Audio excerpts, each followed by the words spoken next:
Hey everyone, I just wanted to give you a couple quick updates and a little bit of help with the Chapter 10 projects that are due on Monday. First and foremost, the final exam's coming up. If you're planning on using the ProctorU service, you need to make sure and go schedule your exam. It's the webpage where you can do that. If you go to wsc.edu/ProctorU, it'll take you to this site where you can see information about how to schedule ProctorU, what the cost is, etc. If you get too close to the exam date, they actually charge you more to do that. So make sure to go ahead and get that scheduled if you're going to use that. If you're going to use a testing center here, make sure you're aware of their hours, which is Monday through Friday, 8 to 5, and you can take that there with them. Also, Chapter 5 work is graded now, so you should get feedback from that. Some of you probably need to go in and make some changes, but I wanted to make sure you knew about ProctorU and the cost going up as we get closer, and then also give you some help on Chapter 10. So when you get done with Chapter 10 Project 1, you got to do Project 1, leave it open, do Project 2, leave it open, and do Project 3. Okay, don't forget that. It should look similar to this. Now, you don't have this same theme and variant because you'll select one that you like in the beginning, so just make sure your PowerPoint presentation when you create the new one has a theme and a variant associated. It doesn't have to look like this. I want to give you one little tip about these multi-level lists. All of these slides are title and content except for the comparison slide down here, and there's a comparison layout. When you do the new slide, you can have a comparison for this last one. But I'm going to go ahead and do one new slide real fast to show you a multi-level list. One of the things that I really like is you can do your level 1 here, hit enter. You can increase the level list here or here to go back, but I like to just use tab. And as you keep going, it'll continue to do that level. Now when you want to get out of that level, the easiest thing is just to hit enter to the next level and do shift tab.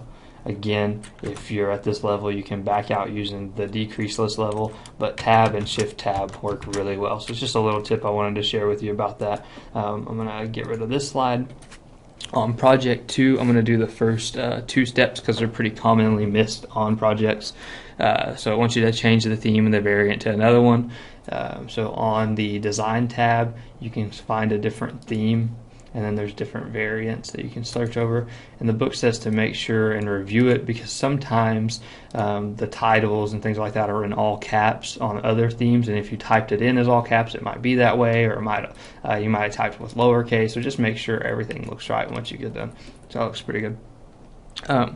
On step 4, project 2, it says to display the slide master and change the following to the top slide in the hierarchy. Slide master is really, really powerful, but you have to use it correctly. So on the view tab, we're going to go to slide master. You can actually update the formatting for each type of slide layout here, or for the presentation overall on your top slide in the hierarchy. Okay, that's the one we want to use for this one. It says change the font color for all the titles to another color. So we're going to select the title, and then we can just change the font color to something that hopefully still looks kind of good.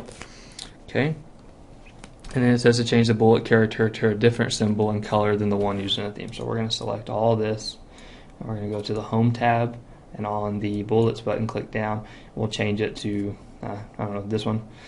And let's just go to bullets and numberings, change it to this one, and then right down here is where you can change the color. And I'll go ahead and make it match what we just used for the title. Click OK. You'll see now we changed to the arrow that's half filled and the color there.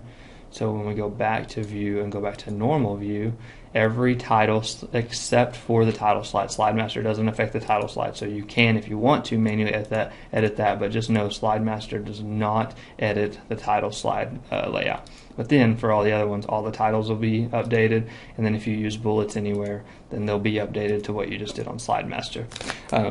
As you continue to Project 2, you're going to make changes to individual slides, but step 4 is on Slide Master, 5 and 6 are on individual slides.